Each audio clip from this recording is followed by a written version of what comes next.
Shalom saudara-saudari yang terkasih di dalam Kristus. Kembali kita bersyukur pagi ini karena anugerah Tuhan menyertai kita kembali hari ini. Renungan pagi ini kita ambil dari bacaan kitab 2 Tawarik pasal 9 sampai ke 11.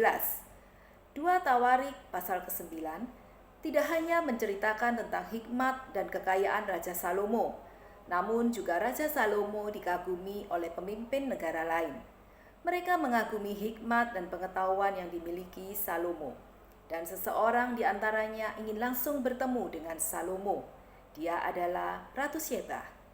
Ia ingin membuktikan sendiri hikmat dan pengetahuan Salomo dengan cara mengajukan beberapa teka-teki kepada Salomo. Dan akhirnya semuanya dapat terjawab dengan benar oleh Salomo.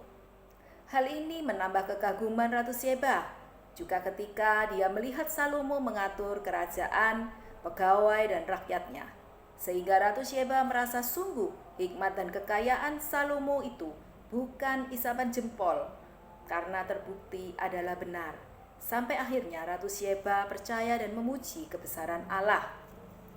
Kita lanjut ke 2 Tawarik pasal yang ke-10. Sungguh kisah ini berkebalikan dengan sebelumnya. Anak Salomo yaitu Rehabeam tidak memerintah dengan bijaksana seperti masa pemerintahan ayahnya Raja Salomo. Dia memerintah dengan penuh kesombongan.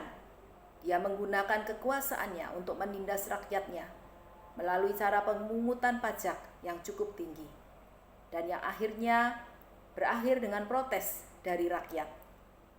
Dia tidak menyadari bahwa kekayaan dan kekuasaan itu adalah anugerah Allah, bukan karena kemampuan dirinya, sekalipun dia adalah raja yang berkuasa pada waktu itu. Dari sikap kesombongan tersebut, akhirnya Rehabeam menuai kejatuhan. Dari bacaan pagi ini ada beberapa hal yang bisa kita renungkan bersama. Yang pertama, mari kita teladani sikap hati Raja Salomo yang berprinsip hidup takut akan Tuhan dan mengenalnya adalah kunci untuk memperoleh hikmat Allah. Mungkin kita tidak bisa menjadi sama berhikmat seperti Raja Salomo.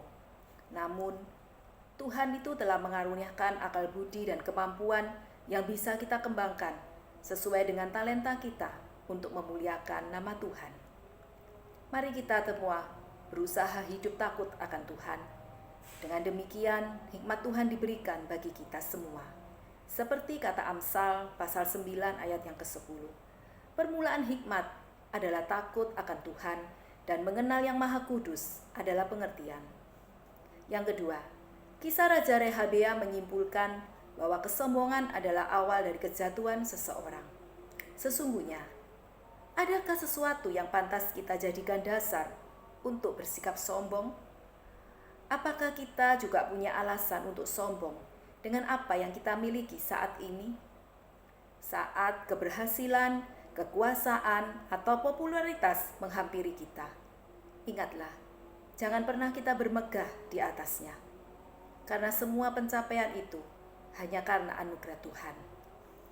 Perjalanan hidup kita selama masa pandemi ini sudah sangat banyak mengajarkan kita bahwa apa yang dahulu mungkin pernah kita banggakan, berupa harta, kekuasaan, bahkan teknologi sekalipun, ternyata semua itu tidak ada satupun yang bisa kita andalkan. Oleh karena itu, sekali lagi, janganlah kita pernah bermegah di atasnya. Penulis kitab hikmat mengatakan di dalam Amsal 16 ayat yang ke-18, kecongkakan mendahului kehancuran dan tinggi hati mendahului kejatuhan. Kiranya perenungan ini boleh memberikan pencerahan bagi kita semua. Selamat beraktivitas sepanjang hari ini. Tuhan Yesus memberkati kita semua.